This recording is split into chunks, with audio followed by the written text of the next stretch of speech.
Hi guys, I'm back again with some more stories for you today. Let's go to the first one, about OP's mother, who kicked OP out of the house after finding out who paid for her college. Listen to the story to find out why, and of course to hear my insights. Enjoy the stories, guys, and don't forget to like and subscribe. And of course, don't forget to leave a comment. My mom, 38 female, and me, 23 female. From a very young age, and my bio dad, 38 male, mostly didn't want anything to do with me. So I never had a father figure in my life. I was mostly raised by my mom and grandparents. Things changed when my mom married my stepdad, 37 male, in 2006, and he became my father. Unfortunately, they got divorced in 2012, and the divorce was bad. My stepdad is very wealthy, and my mom signed a prenup before they got married, so she got nothing in the divorce, not even alimony, and she lost custody of my siblings, 11 male and 9 male. She was hoping to keep them so she could live off of a large sum of child support. After the divorce, my mom took some petty revenge on my stepdad, and he was banned from seeing me. He never adopted me because my bio dad refused. My mom and I moved in with my grandparents. I was told to never contact my stepdad again. I wasn't even allowed to say hi when he dropped off my brothers for visits. I was to accept no gifts or money from him, or to speak with him. I did, however, manage to stay in touch via social media, and I hid this from my mom because she wouldn't allow us to have contact. She wanted to punish my stepdad by banning him from seeing his daughter. When I graduated from high school, I wanted to go to med school and study to become a surgeon. I got accepted to a prestigious school, but I didn't get a scholarship, so my mom couldn't afford to pay. I asked my stepdad if he could pay for me, and he agreed. I knew my mom wouldn't approve. She would rather I didn't go to med school than ask my stepdad. So I lied and said I got a scholarship, which paid for everything: fees, housing, transport, food, etc. I went to med school. I never told my mom who was paying. My stepdad and I were even able to see each other since she was in a different city. She recently found out after 5 years it was my stepdad paying, and she went mental, saying I went against her wishes. I disrespected her. I chose a man who I wasn't biologically related to over family. She kicked me out of the house, and most of my family is calling me and sending me texts, calling me an a-hole. So am I the a-hole? How is that even a question? OP's mother was sabotaging OP's future because she was bitter and wanted to hurt her ex. She needs to get over herself and learn to behave like an adult. I also want to say that OP's former stepdad sounds like a really great person. I don't think there are many guys who would do that for a stepdaughter they've had virtually no contact with for years. It speaks really well of him that he could separate his feelings for OP from OP's mother's horrid behavior. Let's see if the community agrees with me. Castle Rigger says, "Not the a-hole. The money is not really the issue, other than she's bitter about not getting hers after the split. The real issue is the relationship. Edit. The issue that your mother is uptight about, that is.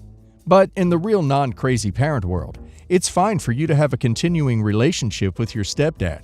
It's a choice for both of you, and better than simply taking his money with not so much as a blink of an eye. Training to be a medic is a worthwhile cause. He's doing something very good with his money. If she wants to make this a him or me situation, then that's something she's going to have to resolve. People have capacity for love that doesn't have to be defined by love for someone else. But she needs to realize that before pushing you further away." Helpful Death God says, "Not the a-hole, and I don't know what kind of controlling crap she's feeling with. Did you know adults can get adopted? If you two wanted, and especially if you pushed for the idea, you could become officially adopted now that your consent supersedes whatever legal BS she pushed on the both of you when you were a child." Rai202 says, "Not the a-hole. Cut off your mom and her toxic behavior and focus on a relationship with your ex-stepdad. He sounds considerably nicer, less manipulative, and more caring."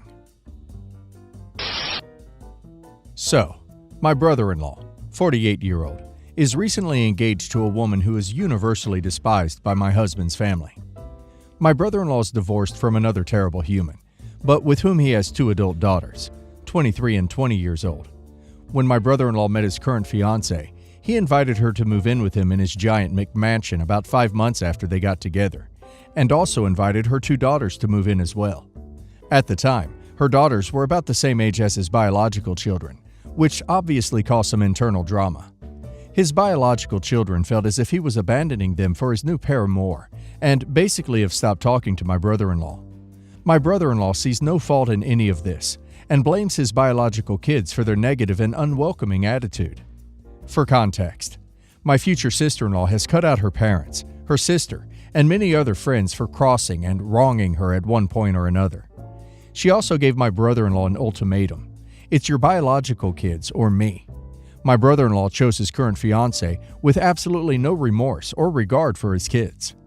Also for context, my husband, his brother, and I have always been kind and welcoming to my brother-in-law's fiancée and her kids.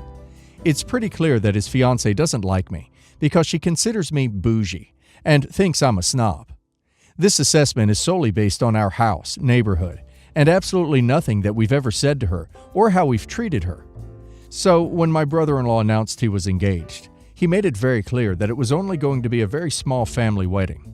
Okay, fine. But as the wedding has gotten closer, it has come to light that my brother-in-law is only inviting his parents to the wedding, while his fiancée is inviting 40+ of her friends to some random resort in the Cayman Islands. Bottom line, my husband, brother-in-law's brother, is not invited to the wedding. My husband has always had a good relationship with his brother. Always. And even when my brother-in-law was married to his horrible ex-wife, my husband and I both kept our mouths shut and played nice. So the non-invite is a little strange. There hasn't been any explanation for the non-invite, other than it's a small family wedding from my brother-in-law, which is total BS, since my future sister-in-law is inviting every one of her friends. My husband and I are currently on vacation, and today I drunk texted my brother-in-law and straight up asked why my husband wasn't invited to the wedding. My text wasn't vindictive or unkind. I simply said because my husband values his relationship with him, the brother-in-law. The brother-in-law owes him an honest explanation as to why he wasn't invited. My brother-in-law responded to me with, "Stay the duck out of it." I was really surprised by his response because I feel like it was unwarranted and unnecessarily rude. But I think his response says everything.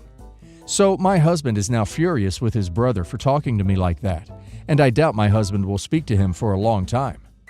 So am I the a-hole for sending the text and asking my brother-in-law why my husband wasn't invited to the wedding? Well, brother-in-law sounds like a doormat, but honestly, if he would choose her over his own children, it's not too strange that he would choose her over his brother. The new gold-digging fiancé is obviously isolating him from his family and kids, so she gets 100% of the attention and spoils. But OP should not be surprised when he's going to lose his pink sunglasses and run back to his family crying. Maybe OP should not have drunk texted him. It never goes well when there's some tension. Maybe it was unnecessary since OP's husband is the one who should get it sorted if he wants to. And now let's hear the community's opinion. Emotional Bonus 934 says, brother-in-law is feeling guilty because he doesn't yet realize his aggressive wife is systematically cutting him off from everyone in his life. Margenius says, everyone sucks here. You seem to think your brother-in-law is a bad person, bad partner, and bad dad.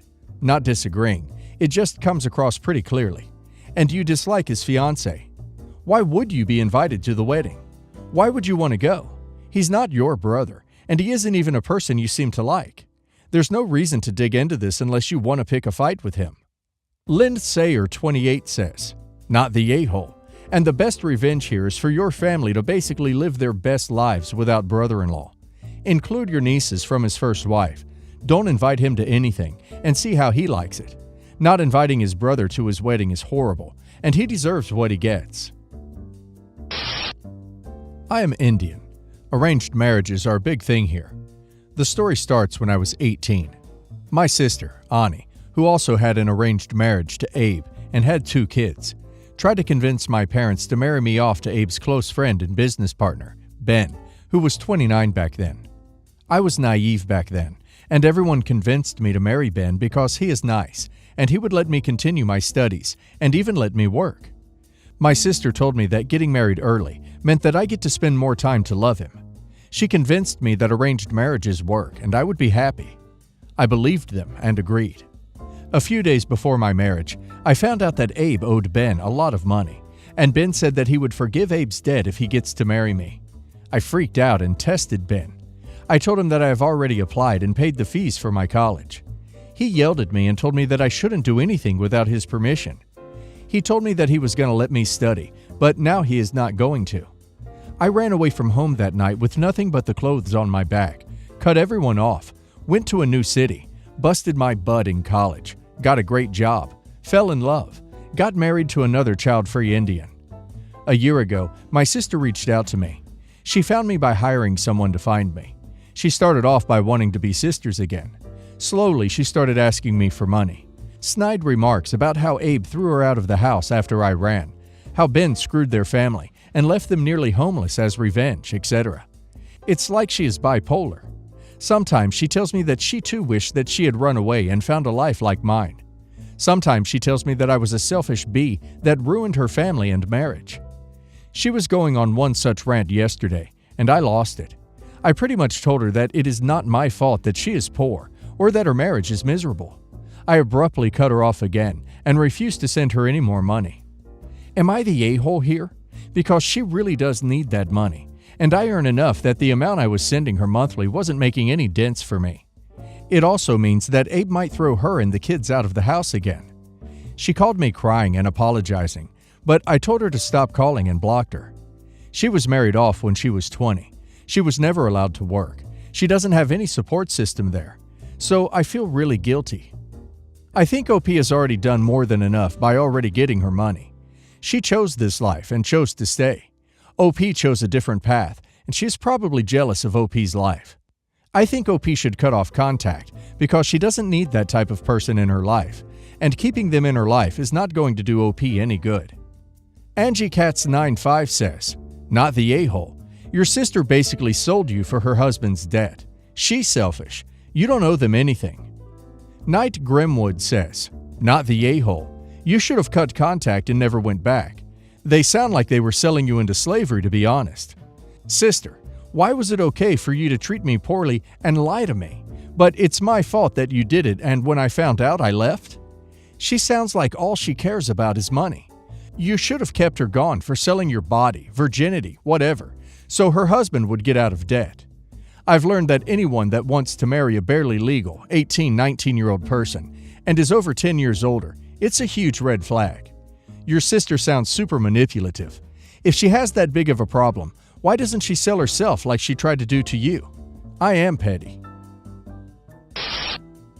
My mother loved fashion and really enjoyed dressing up. Her passion definitely inspired me to pursue a career in fashion, and I currently work for a luxury jewelry designer. My sister, Ashley, on the other hand, went a more traditional route.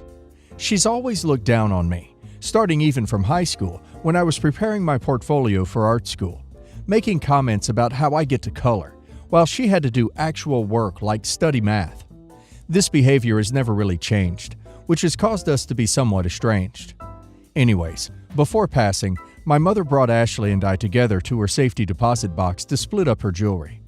Ashley immediately wanted the biggest blingy pieces. This is where I may have been an a-hole. I let her fight me for it, knowing that she was arguing over costume jewelry.